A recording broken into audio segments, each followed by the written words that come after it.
কখনো কোনো প্রজাপতিকে উড়তে দেখেছেন? কি সুন্দর উড়ে বেড়ায় সে, এক ফুল থেকে অন্য ফুলে, এক পাতা থেকে অন্য পাতার ওপর। কিন্তু সে কিভাবে উড়তে শেখে কখনো ভেবেছেন? জন্ম থেকেই কিন্তু প্রজাপতির ডানা থাকে না। ও কিন্তু ছোট্ট একটা ডিমের আকারে জন্ম লাভ করে।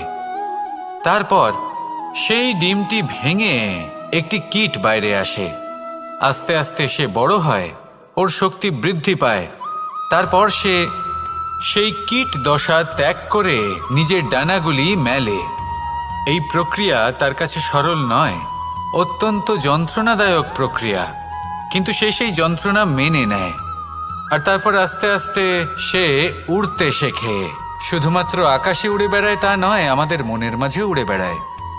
এবার এই ডিম থেকে প্রজাপতি হয়ে ওঠার যে যাত্রা, এটা যতটা কঠিন, ততটাই কঠিন হয় এই সংসারে শ্রেষ্ঠ কর্ম করা, ততটাই কঠিন হয় এই সংসারে মহান হয়ে ওঠা। সেই জন্য প্রয়োজনীয় প্রচেষ্টা এবং সময়। নিরন্তর প্রচেষ্টা করতে থাকুন, পর্যাপ্ত সময় নিন, এবং আপনি নিজেকে এই আকাশে উড়ন্ত অবস্থায় পাবেন। আসুন আমার সাথে ভালোবেসে বলুন, রাধা।